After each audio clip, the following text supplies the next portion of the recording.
o Santo Evangelho, vamos aclamar.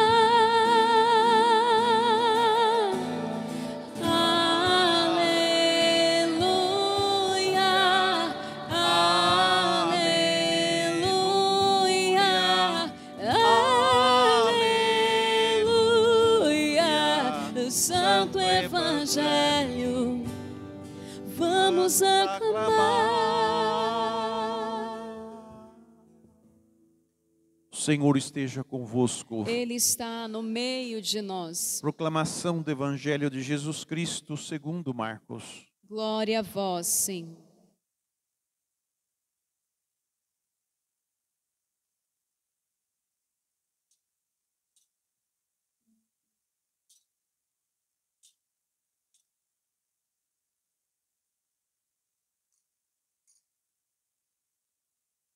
Naquele tempo, um leproso chegou perto de Jesus e de joelhos pediu: se queres, tens o poder de curar-me.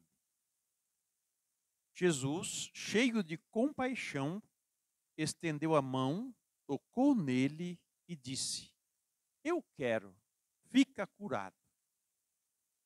No mesmo instante, a lepra desapareceu e ele ficou curado. Então Jesus o mandou logo embora, falando com firmeza: não contes nada disso a ninguém. Vai, mostra-te ao sacerdote e oferece pela tua purificação o que Moisés ordenou, como prova para eles. Ele foi e começou a contar e a divulgar muito o fato. Por isso Jesus não podia mais entrar publicamente de uma cidade. Ficava fora, em lugares desertos, e de toda parte vinham procurá-lo. Palavra da salvação. Glória a vós, Senhor. Que as palavras do Santo Evangelho perdoem os nossos pecados. Amém. Podemos nos assentar cantando o refrão do salmo. Oxalá ouvisseis hoje a sua voz, não fecheis os vossos corações. Oxalá ouvisseis hoje a sua voz, não fecheis os vossos corações.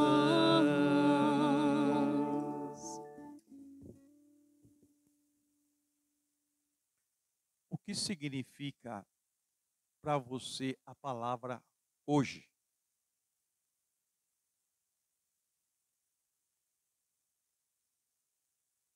É ontem?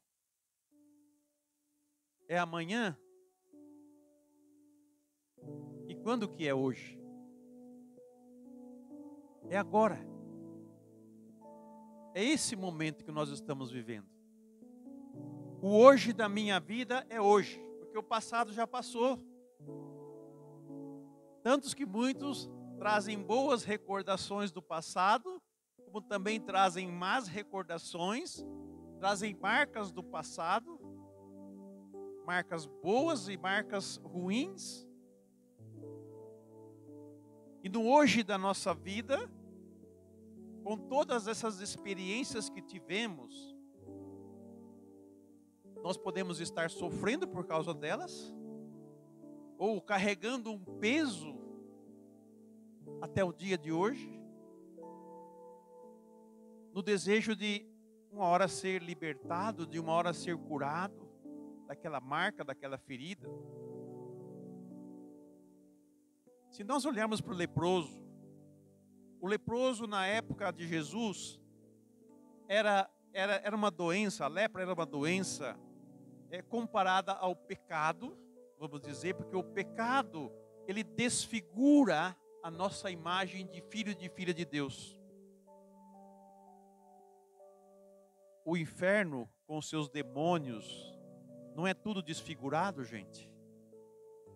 O demônio não é cheio de chifre, de rabo, de corpo cheio de fogo, e os e os que estão com ele não têm fisionomias, né, feias, deformadas. A lepra é uma doença que desfigurava a pessoa. Por isso ela era tirado do meio do acampamento e levado para um lugar à parte. E tinha situações em que a lepra ela contaminava as pessoas. Então elas tinham que ser retiradas para fora do acampamento. E só quando elas estivessem curadas, aí que elas poderiam voltar para o acampamento. Mas antes de voltar para o acampamento, tinha que se apresentar ao sacerdote e fazer a oferenda da sua purificação. Agradecer a Deus pela sua purificação. Esse era o ritual dos judeus em relação à lepra e a outras doenças contagiosas. E Jesus não estava dentro da cidade, ele estava à beira do caminho. E esse leproso vem ao encontro dele. Preste atenção na fala do leproso e nas atitudes do leproso. Nós temos que olhar isso quando ouvimos a palavra de Deus. Primeiro, um leproso chegou perto de Jesus e de joelhos pediu: se queres, tens o poder de curar. Primeiro gesto do leproso, reconhecer que Jesus é o Filho de Deus e que Ele tem o poder de lhe purificar. Junto com este reconhecimento, um gesto de adoração de quem se submete a Jesus, se coloca à disposição dele, reconhecendo quem ele é e reconhecendo a sua condição. Não é assim que nós vamos para o confessionário? Com vergonha? Ele também se apresentou diante de Deus com vergonha.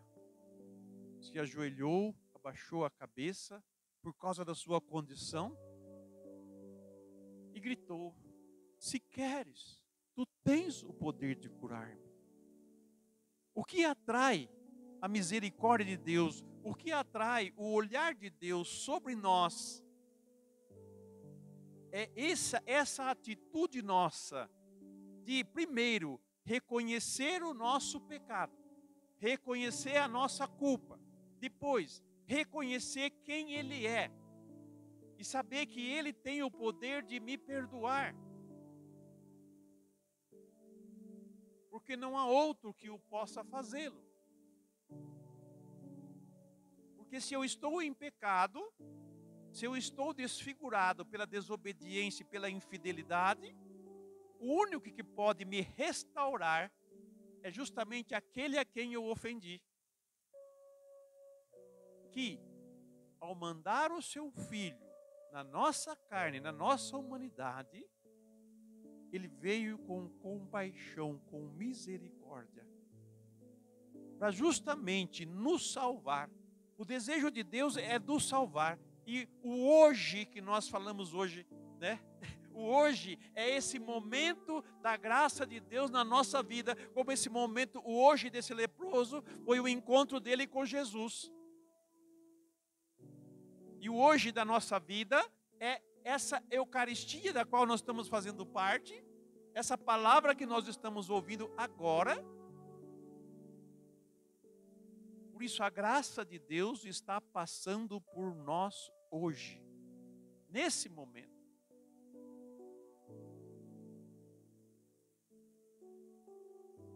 Então Jesus, cheio de compaixão, estendeu a mão, tocou nele e disse: eu quero, fica curado. Deus conhece o mais íntimo de nós. Ele conhece nós muito mais do que nós achamos que nos conhecemos. Você dá garantia de você mesmo? De que você vai ser sempre bonzinho, sempre perfeito, sempre fiel? como você também não dá garantia de que vai ser sempre mal. Nós vivemos um misto dentro de nós, né? Graça e pecado, ou graça e não graça. Nós muitas vezes ficamos confusos. Será que eu estou na graça ou eu estou na desgraça? Isso vai da atitude e do comportamento meu diante do meu Criador, diante do meu Senhor. Porque se eu reconheço a minha fraqueza, a minha pequenez e me disponho diante dele, reconheço que ele tem o poder de me curar, que ele tem o poder de me perdoar. E esse perdão é garantido pela sinceridade e verdade do meu coração. Pode ir com confiança. Pode ir com certeza que Deus já te perdoou. É interessante isso. Eu tive uma experiência não igual a esta, né? Mas eu já confessei muitas vezes e ainda confesso. E de fato, toda vez que eu vou ao confessionário, eu vou na cabecinha baixa, né? Envergonhado, ter que dizer os meus pecados, ter que proclamá-los. E muitos arrumam desculpa. Não, o padre é um homem, eu vou dizer meu pecado para ele, eu confesso direto com Deus, sabe? Ou então arruma outras desculpas e diz, não, eu não vou procurar o padre porque não interessa a ele saber da minha vida, como se isso para mim fosse interessante, que não é interessante. Porque o que é interessante para mim não é o pecado que o pecador vem confessar, o que é interessante para mim é o desejo dele de ser purificado, é o desejo dele de reconhecer os seus pecados diante de Deus e ser perdoado. É o que mais me alegra no confessionário. É o penitente arrependido que vem, né? Às vezes ele chora diante do sacerdote dizendo, essa é a minha miséria, esses são os meus pecados. E eu com muita alegria dou absolvição para essa pessoa. E ela sai ali do confessionário, quase precisa amarrar uma pedra no pé dela para ela não sair voando, né? Porque tirou um grande peso, porque tirou uma grande situação que estava sufocando ela. Porque o pecado faz isso, ele sufoca, ele aprisiona. Aquele leproso estava aprisionado na sua lepra. Como nós às vezes ficamos aprisionados no nosso pecado. E ele judia de nós. Ele cansa, dá um cansaço em nós. E quem pode nos libertar dele? Eu não consigo, você não consegue. Eu preciso de alguém que tenha o poder de fazer isso. E tem o poder de me libertar. E é incrível, né, que Jesus usa dessa fragilidade para ministrar um sacramento tão bonito que é o da confissão. E que muitos deveriam procurar sempre que precisar a confissão. Porque quem se confessa sempre, está sempre curado, está sempre restaurado. Não desista, acredite em Deus, vá ao encontro dele, aproveite o momento da sua vida, aproveite o hoje da sua vida para colocar a sua vida em dia com ele. Mas não demore, não arrume pretexto, não arrume desculpas para ir receber a cura de que precisa. E Jesus cura esse homem. Logo em seguida ele diz para ele, olha, vai embora, não conte para ninguém, porque Jesus sabia que a lei judaica dizia assim, se a pessoa tocar num leproso, ela fica impura, né? Mas o que consegue tornar Jesus impuro, gente? Quem consegue tornar impuro aquele que é puro? Aquele que é eternamente puro. Quem consegue contaminá-lo? Eu posso me contaminar, você pode se contaminar, mas ele jamais. Por isso ele carregou sobre seus ombros os nossos pecados, sem se contaminar com eles, e os destruiu na cruz, junto com o seu corpo, derramando o seu sangue e oferecendo ao Pai em sacrifício pela nossa salvação. Somente o puro pode libertar o impuro. Porque impuro não liberta impuro. Alguns falam assim, mas alguns a respeito de Jesus, por falta de conhecimento, por falta de entendimento das coisas, fala assim, mas Jesus assumiu tudo do homem, mas não assumiu o pecado, então ele não assumiu tudo. Fala assim, olha, se Jesus assumisse também o pecado, ele precisaria de alguém que o redimisse. E quem ia salvar ele? Porque um pecador não salva outro pecador, mas o santo salva o pecador. E ele é o santo de Deus que veio para nos salvar. Portanto, ele jamais se contamina, ele jamais se torna impuro. Ao contrário, o que ele toca, se estiver impuro, fica puro. Essa é a graça de Deus na nossa vida. E que nós não devemos ter medo, ao contrário, devemos ir porque ele é o que nos purifica. E não fica contaminado com os seus pecados. Vou contar só mais uma coisinha para vocês. Um dia eu passei o dia inteiro num confessionário, atendendo as pessoas. No final do dia, alguém chegou para mim e falou assim, padre, o senhor deve estar cansado, né? Deve estar com bastante pecado nos seus ombros, né? Carregado de pecado. Eu falei assim, olha, os únicos pecados que eu tenho são os meus, porque os dos outros que vieram confessar estão tudo perdoados. Eu não estou carregando pecado de ninguém. Quem trabalha, cansa. É natural isso daí, nós temos um corpo físico. Ficar sentado no confessionário uma tarde inteira, cansa.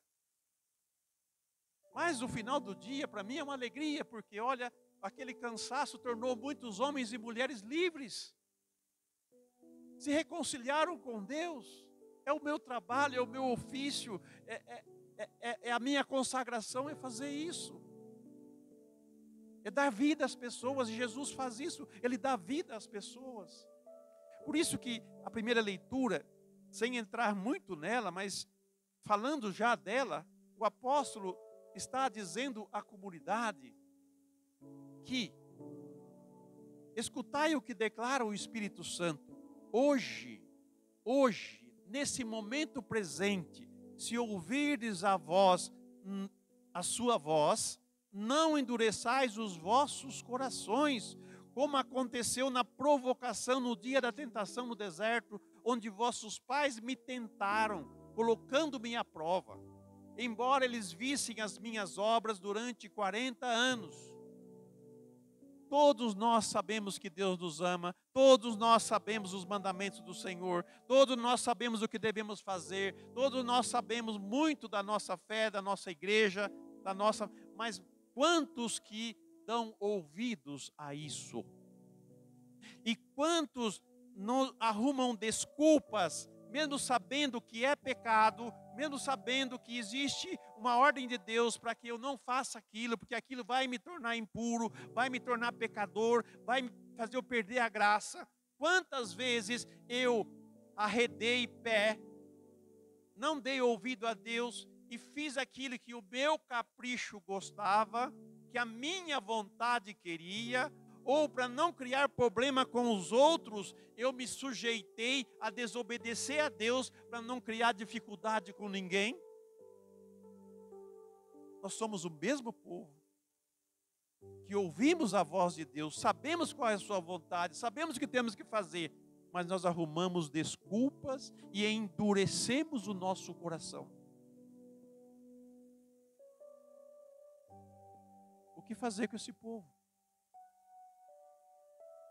Por isso, não deixe nunca que a dureza tome conta do seu coração, ou que a frieza tire de você a fé. Quantos têm sentido nos últimos dias, parece que eu não tenho mais fé, não tenho mais vontade de rezar, parece que Deus não faz o que eu quero. E a conclusão que eu mais tenho chegado é essa: Deus não faz o que eu quero. Mas escuta aí, vamos conversar sobre isso. A quem eu tenho que obedecer primeiro? É a Deus, não é? Por que eu quero que Ele faça a minha vontade? Como se eu fosse o eterno, a sabedoria eterna, a verdade eterna, sabe? O santo dos santos, aonde Deus tem que se curvar à minha vontade e aos meus desejos. E não eu me curvar à vontade dele e aos desejos dele, que são bons para mim, que produz vida em mim, que realmente me restaura, que realmente me dá identidade, me faz ser homem, vai ser mulher, vai ser pessoa de verdade.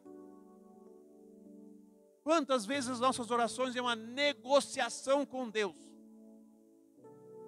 e não um ato humilde de quem sabe quem é e reconhece diante de quem está, e que sabe que Ele tem o poder de me curar. Então o apóstolo pede para a comunidade, né? Quando ouvirdes a voz do Senhor, não endureçais os vossos corações como nossos pais fizeram lá no passado. Embora tenham conhecido as minhas obras, tenham visto as minhas obras. Por isso Deus fala assim: eu me irritei com essa geração e afirmei, sempre se enganam no coração e desconhecem os meus caminhos. Assim jurei na minha ira, não entrarão no meu repouso. Quer dizer, não vão entrar na alegria de Deus. Não vão entrar na alegria de Deus. O repouso de Deus era a terra de Israel, o povo de Israel. O paraíso, como nós costumamos dizer, a terra prometida, onde corre leite e mel, onde tudo é felicidade. Oh, meu Deus, para entrar nessa terra prometida, onde tudo é felicidade, tudo é alegria, tudo é pureza, é um caminho diário, de todos os dias, de nós renunciarmos ao pecado e assumirmos a vida nova que Cristo nos trouxe, na obediência, na verdade, na sinceridade, na humildade. E assim que é que nós vamos sendo moldados e tornamos homens e mulheres de Deus, segundo o coração de Deus. Cuidai, irmãos, que não se ache em algum de vós um coração transviado pela incredulidade, levando-o a afastar-se do Deus vivo. Antes, animai-vos uns aos outros dia após dia, enquanto ainda se disser hoje. Então, hoje, não desanimem diante das dificuldades, não desanimem diante da situação do nosso país, não desanimem diante da situação que o mundo se encontra.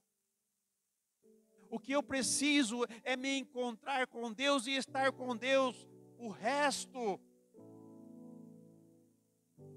Deus espera a resposta deles para fazer neles também uma obra, como fez e está fazendo na nossa vida. Porque se nós formos fiéis a Deus, nós já estamos anunciando com a nossa vida o Evangelho de Jesus. O nosso modo de viver incomoda quem não vive como cristão. Provoca, inquieta.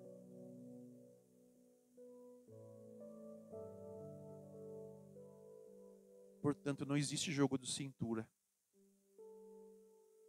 Um pé na igreja, um pé no mundo, né? O cristão Raimundo, né? Aqui na igreja, eu me faço de santo, mas ali no meio dos meus amigos, eu entro no linguajar deles, no modo de pensar deles, né? Nos pecados deles. Nós estamos no meio do mundo, mas nós não somos do mundo, nós somos de Deus. Deus nos colocou aqui. Nós não temos que estar de bem com o mundo. Nós temos que estar de bem com Deus. E com o mundo nós vamos dizer para ele: olha, essa é a minha fé, essa é a minha vida. Por favor, me respeite. Eles não querem o respeito também pela sua forma de vida, pela sua forma de pensar? E respeitar não é fazer conchavo com eles, ao contrário. Eu respeito a sua escolha de vida, mas respeite a minha também. É o direito. Eu acho que a lei, muitas vezes, ela é injusta, porque ela só defende um lado, não defende o outro. Se o outro pode ser o que ele quer, né, não tira a liberdade do outro que já é. Nós somos de Deus, nós somos de Cristo, nós não somos do mundo. Quando falo do mundo, é o modo de pensar do mundo sem Deus. O modo distante de Deus, o modo onde todo mundo faz o que quer, do jeito que quer, como quer. Não tem princípio, não tem regras de valor, não tem etiqueta, não tem nada. Tudo pode, tudo pode. E o mundo ninguém é dono de ninguém, ninguém é dono de ninguém, ninguém é de ninguém, não é? Já viu essa expressão? Aqui ninguém é de ninguém. Quer dizer, faz o que se quiser com um com o outro, mas nós pertencemos a Deus. Nós temos uma pertença a Ele. Então nós não somos de ninguém, nós somos de Deus. E por isso nos comportamos como filhos e como filhas de Deus, e não como filhos e filhas do mundo, em oposição a Cristo e a sua salvação. Cuidai, irmãos, que não se ache em algum de vós um coração transviado pela incredulidade, levando-os a afastar do Deus vivo. Antes, animai-vos uns aos outros, enquanto se disser hoje, para que nenhum de vós se endureça pela sedução do pecado. Pois tornamo-nos companheiros de Cristo, contanto que mantenhamos firme até o fim a nossa confiança inicial. Leve até o fim o seu batismo, viva ele integralmente. Viva o seu batismo, viva a sua fé, viva a sua igreja, viva a sua comunidade de fé. Pois é ali o lugar aonde nós restauramos as nossas forças, aonde nós curamos as nossas feridas, aonde somos abraçados por Deus, aonde não recebemos dele decretos de condenação, mas palavra de salvação e de vida. E ele deixa você livre para escolher. Você quer ou não quer? Eu acho que a nossa relação com o mundo agora tem que dizer, olha, eu sou cristão. Se você quiser ser também, seja bem-vindo. Se não quiser, segue o seu caminho. Porque eu vou ser isso daqui.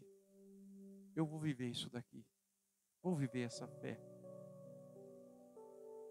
O Espírito Santo hoje encha os nossos corações dessa certeza que Cristo se solidarizou a nós, entregando-se a sua vida para resgatar a nossa, se encarnando e se entregando e ressuscitando. Ele foi solidário a nós. Ele veio não para se fazer simplesmente um igual a nós, mas ele se fez igual a nós para que nós nos tornássemos iguais a ele.